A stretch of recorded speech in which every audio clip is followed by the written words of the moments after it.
Hey guys, it's Matt Goldsman from GamersCast, and if the title screen to this game didn't glitch out, you'd see that it says Atari 80 classic games in one. Now that sounds like a great deal, right? 80 classic Atari 2600 games in one collection for 15 bucks.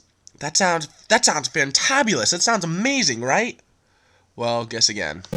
Never before I played this game had I ever thought it could possibly come to be that a game compilation could possibly be bad. I mean, just listen to it. 80 games in one. How could that possibly be bad? Well, here we go. First off, let's start with the menu. Well, if the glitchy title screen didn't give it away, believe it or not, what you're seeing right now is the only time my menu actually worked for this game during this capture. Usually, it looks like this. The sky is red. Unfucking believable.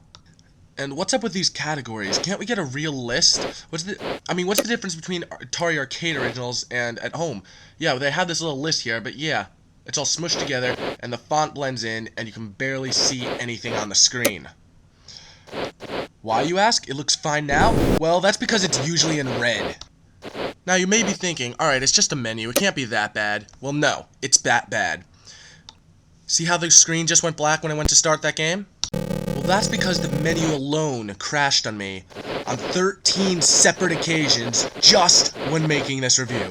I had to suffer through it just to make this review, not even when I was initially playing with it. Oh no, that's an entirely different story. But no, this menu crashed 13 times in the half hour it took to capture this footage.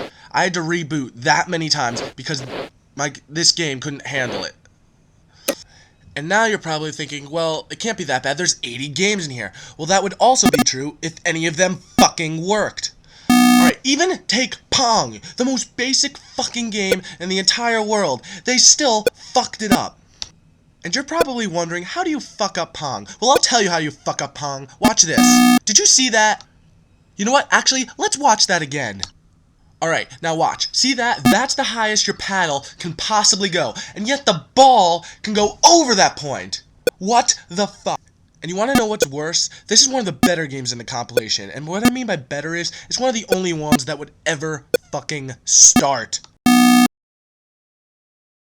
Usually, as in 9 times out of 10, this will happen. It goes to black and crashes your computer.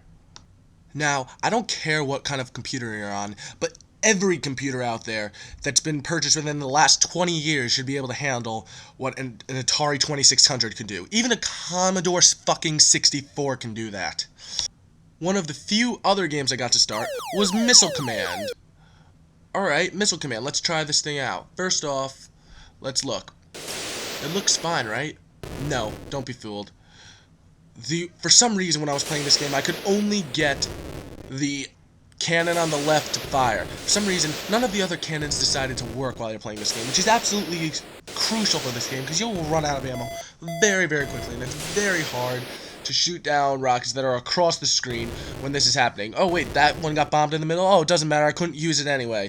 But it's a real fucking pain, let me tell you. And even the few times the games do work, which is far and in between, it doesn't even feel right then. Using keyboard and mouse for Atari 2600 games don't feel right in any way, shape, or form. So unless you have some sort of light stick to somewhat put up with these games, it's still not going to feel right. Now let's look at the game's options. First off, you can change the resolution. I tried doing that, but it didn't do a single thing. I bet it's just there to make you feel good about yourself. Next off, what the hell is trippy mode? Actually, you know what? I don't want to know. You can also add cabinet art to your games while you're playing, but personally, I just found it very, very distracting. Oh well. This game also comes with a variety of extras, but oh look, it crashed again when I tried to open them. Unfucking believable. In my 5 years of reviewing video games, this is actually the first and only time I've actually had to consult the online guide I made for how to score games in order to grade this game. That seems to work. Atari 80 Classic Games gets a 4.6 out of 10.